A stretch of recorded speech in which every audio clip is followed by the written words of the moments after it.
विहीर बांधायचा खर्च किती येतो? विहीर हे प्रत्येकाचं स्वप्न असतं. विहिरीला लागणारं मटेरियल किती, विहिरीला लागणारं खडी किती, रेती किती, त्याच्यानंतर सिमेंटचा कसं वापरलं जातं, लोखंड कसं वापरलं जातं, हे बऱ्यापैकी शेतकऱ्यांच्या मनामध्ये प्रश्न आहेत.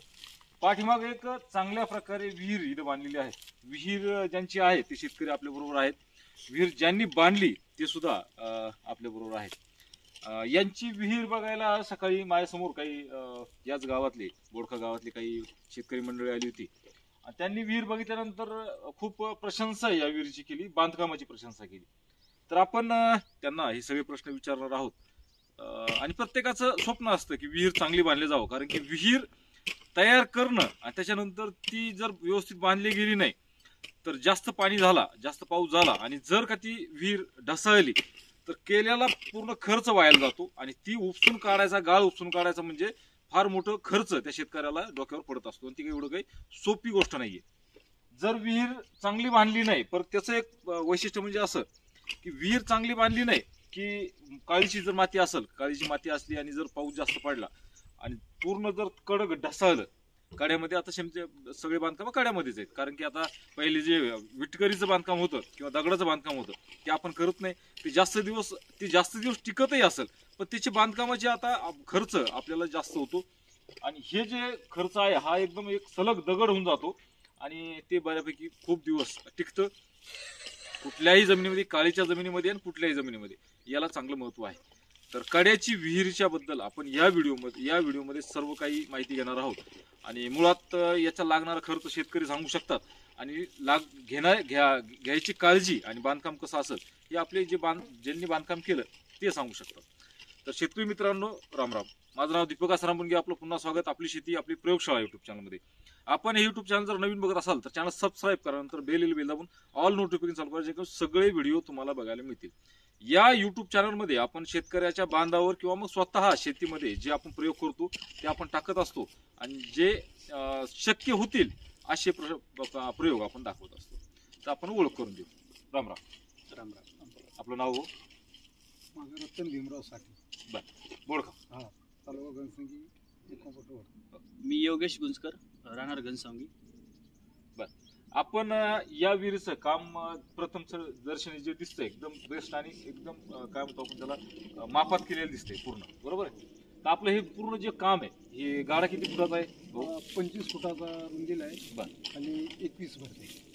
25 बांधकाम, 24 बांधकाम तुम्हाला माहित आहे. 23 बांधकाम येईल समजा. बर, 23 फूट अशी विहीर आहे.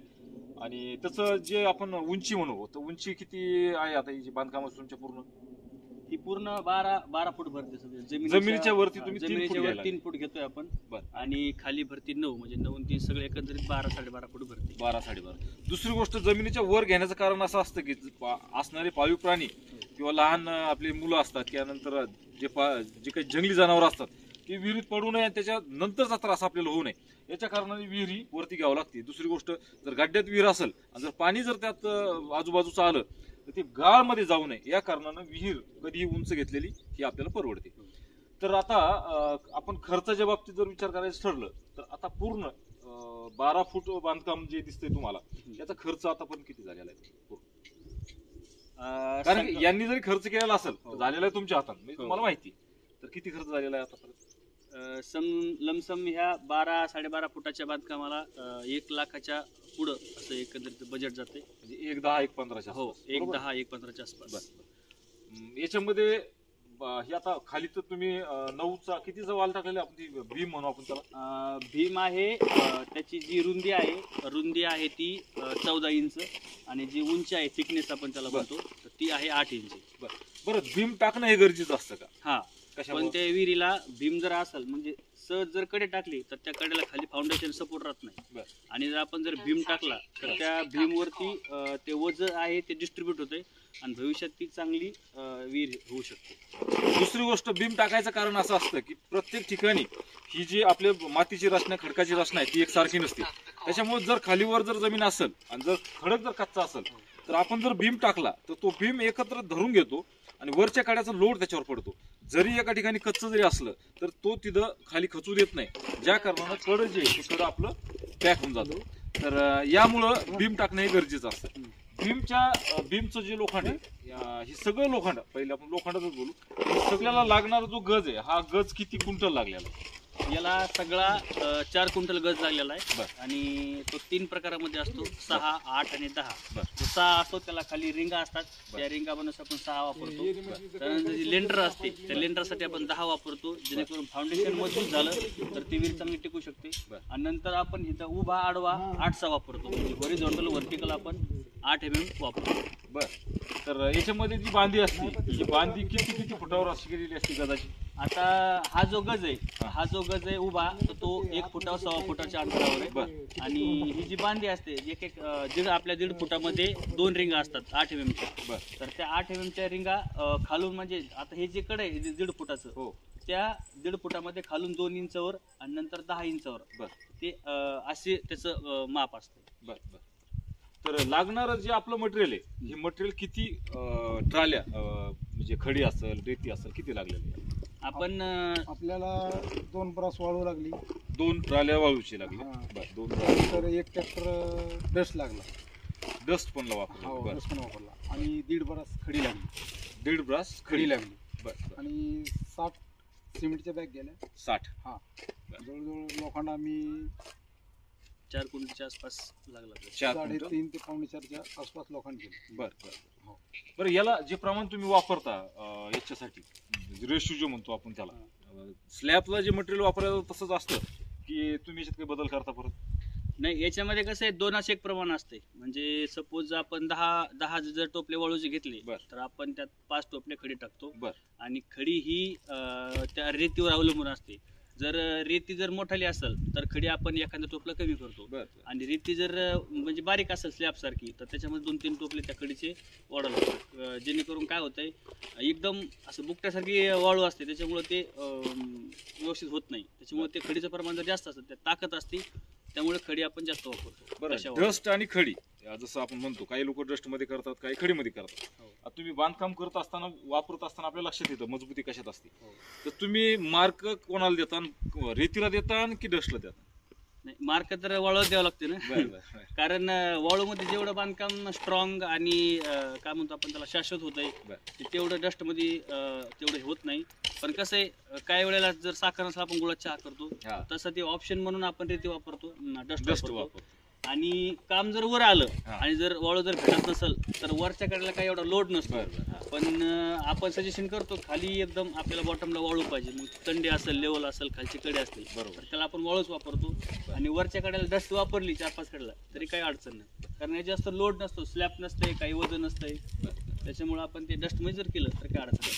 बरं, याच्यामध्ये मला एक सांगा की आता आपण जागेवर नळ्या पण टाकलेल्या आहे, नळ्या मला वाटतं 1/2 इंची आहे, बरोबर ना? 1/2 इंची नळी टाकायचं हे कारण काय ठरलेलं? काही विहिरीला काय होतंय त्याचा, आता जर सपोज जर एखाद्या विहिरीला जर नळ्या टाकल्या नाही तर त्यावेळेमध्ये गाळ येतो आणि गाळ, ती हवा, त्याच्यामुळे त्या विहीर डॅमेज होण्याची शक्यता असते. आणि काही जर खड्ड्यात असल्या तर त्यामध्ये गाळ येऊन साचून त्या असं क्रॅक होतात. मी उदाहरण भरपूर पाहिले जालन्या ठिकाणी पण. नळ्या याच्यामुळे टाकावं लागतात, त्याच्यामुळे हवा पण पास होते आणि येणारं जे अतिरिक्त पाणी त्या नळ्या वाटत पर्क्युलेशन होऊन म्हणजे गाळ विहिरीत न जाता फक्त पाणी विहिरीत जाईल आणि पाण्याची पण बचत होईल. अशा प्रकारचं नळ्याचं एक बांधकाम आहे, हे एक त्याला आपण हे म्हणू. आणि दुसरी गोष्ट म्हणजे जर नळ्या टाकल्या, कड्याची जी थिकनेस असते 4 इंची, नळ्या जर आतमध्ये बसवल्या आपण तर ती वाढते मेंटेन होते. हा, म्हणजे कुठं कमी होत नाही जास्त होत नाही, जशाल तसंच वर येतं. म्हणजे तुम्हाला बांधकामाला सुद्धा आधार मिळतो. आणि दुसरी गोष्ट, ज्यावेळेस अति पाऊस होतो त्यावेळेस जर काळीची जमीन असेल आणि माती जी गाळाची माती म्हणतो आपण त्याला, बारीक झालेली आहे, ती माती पाणी जर साठलं एकदम तर त्याच्या जोरापुढे, जसं आपण पंचमहाभूत म्हणतो, ऊन वारा पाऊस, हे यापुढे कुठलंही बांधकामही टिकत नाही, काही टिकत नाही. आपल्याला त्याला साईड करून द्यावं लागतं, त्याच्या ताकदीला विरोध करून चालत नाही.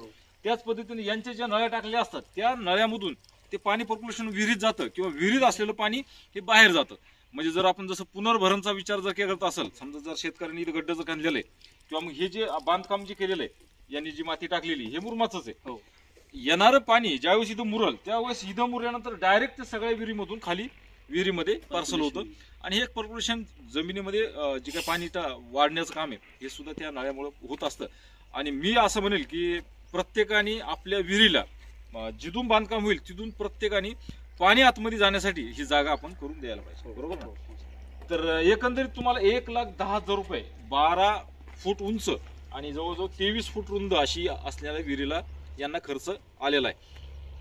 बरं, आपण फक्त जालना जिल्ह्यातच काम करता की अजूनही सगळीकडे काम करता? आपण जालना जिल्ह्यामध्ये काम करतो. त्याच्यामध्ये परतूर असेल, अंबड असेल, मंठा असेल, बरं. जाफराबाद, भोकरदन आणि आपले घनसावंगी, म्हणजे आपण आतापर्यंत 3 ते 4 तालुक्यामध्ये आपण काम केलेलं आहे. बरं, दुसरी गोष्ट, याला जी भरती आहे ही भरती तुम्ही जेसीबी आणि हाताने करता, जेसीबीच्या साह्यानं. जर याची जर रुंदी जर मोठी असेल तर ते मशीनना करावं लागते. बरोबर. आणि आता हे माणसानं भरासारखं, म्हणजे काय जवळजवळ फुटाचं अंतर काय जास्त नाही, जास्त. त्यामुळे माणसानं भरत तरी चालते. बरं. आणि आपण ह्या भरीसाठी मुरुम वापरतो. शक्यतो काळी माती वापरत नाही, कारण या मुरुमात जर पाणी सोडलं तर ते पर्क्युलेशन होऊन विहिरीत जाते. आणि इथं जर पाणी सोडलं तर पाठीमागचे पण कडे गार राहते, खालची तंडी पण गार राहते. बरं, आता पाणी आपण बांधकाम केल्यानंतर पाणी मारणं गरजेचं आहे. हो. आपण स्लॅबवर जसं 21 दिवस पाणी मारतो तसं याला पाणी कशा प्रकारे मारले जातं आणि पाणी मारण्याची गरज आणि कसं मारायचं? बांधकाम सुरू असताना पण पाणी मारणं आवश्यक आहे, आणि बांधकाम झाल्यानंतर 1 महिना पाणी मारणं आवश्यक आहे. कारण जर 1 महिन्याच्या नंतर जर तुम्ही पाणी मारलं तर मग पाणी पित नाही ते, कारण ते काम तोपर्यंत स्ट्रॉंग झालेलं असतं. आणि 1 महिना पाणी मारणं कंपल्सरी आहे. 2 टाइम पाणी मारायचं, सकाळी ऊन पडायच्या आधी आणि ऊन पडायच्या, म्हणजे ऊन झालं 4-5च्या नंतर, असं 2 टाइम. याच्यात सगळ्यात सोपा पर्याय आहे, कारण की मी सुद्धा विहीर बांधलेले आहेत, माझी तुम्ही विहीर बघितलीच असेल. तर याच्यात जे ही जी बाजू असते, या बाजूला तुम्ही जर विहिरीमध्ये पाणी असेल, जास्त चांगलं पाणी लागलेलं आहे आपल्याला, आणि तिथं आपण जर पाणी सोडत राहिलो, जशी आपण भरती केली तसं पाणी सोडलं, माती आणि मुरुम जे पाणी घेतं त्याचा ओलावा त्या भिंतीला ते देत राहतं आणि चांगल्या प्रकारे आपल्याला मजबूती येऊन जाते. कारण की 1 महिना ते वाळतच, कारण की जमिनीच्या आतमध्ये असतं आणि वरून सुद्धा पाणी हे मारले जात असतं. मला एक आपल्या भागातले तरुण आहेत आणि उच्च शिक्षित आहेत. भाऊ, तुमचं नाव, गाव आणि शिक्षण सुद्धा सांगा. माझं नाव योगेश गुंजकर आहे. मी घनसावंगीला राहतो. माझं #शोन्या कन्स्ट्रक्शन म्हणून हे विहिरीचं बांधकाम आहे, आणि गेल्या 5 ते 6 वर्षापासून या क्षेत्रामध्ये आहे. माझं शिक्षण BA इकॉनॉमिक्समध्ये झालेलं आहे आपल्या घनसावंगी मॉडेल कॉलेजला. आणि नोकरीच्या मागे न लागता आपण एक छोटा खाणी व्यवसाय उभा केला.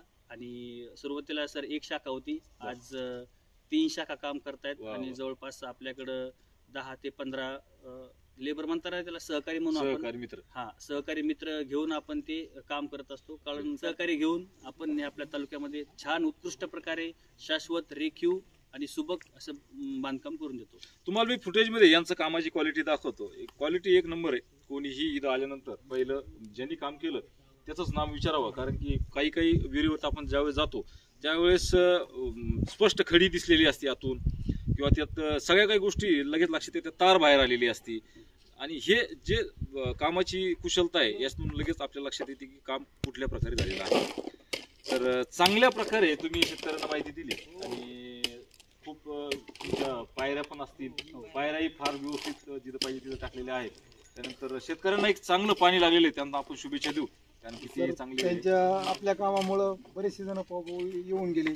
त्याच्यानंतर आपली एक मित्राची विहीर आहे, त्यांचं पण बांधकाम यांच्याकडे झालं. परत अजून एक दुसरे मित्राची विहीर आहे, ते पण बोलले आम्ही तुम्हालाच काम देऊ. म्हणजे आता इथं सुरुवात केली त्यांनी.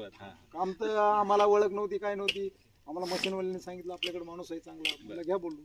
ते 10 मिनिटात आले. 2 गोष्टीचं सौदा आमचं ठरलं, त्यांनी सुरुवात केली. काम एवढं आवडलं आपल्याला. आता जवळजवळ आज 15 वर्ष झाले. मी पण बिल्डर लाईन मध्ये काम केलेलं आहे. मला कामाची भरपूर अनुभव आहे. त्याच्यामुळे बोलायचं कुठं काही म्हणजे गरजच पडली नाही. आपल्याला काम जसं लागलं तसं काम आपल्याला आवडलं, आपण एकदम खुश आहोत. बरं, तसं पाहिलं तर आपल्या जे शेतकरी मित्र आहेत त्यांचं वय सुद्धा कमी आहे. तसं जर आपण ह्या बांधकाम क्षेत्राशी जर आपण तुलना करत असेल तर जिथं जास्त वय असेल त्याला जास्त रेफर केले जातं. पण यांच्या कामाची कुशलता जर बघितलं तर ते आत्ताच ते त्यांच्या तोंडातून सांगितलं त्यांनी की माझे किती जणांनी विहीर बघून गेले आणि खरंच नाव ठेवायला जागा नाहीये. तर तुमचं अभिनंदन, तुमच्या भावी वाटचालीसाठी शुभेच्छा. भाऊ, तुम्हाला चांगलं पाणी लागलेलं आहे, तर तुमचंही चांगलं समोर शेती तुम्ही नक्कीच करणार आहात.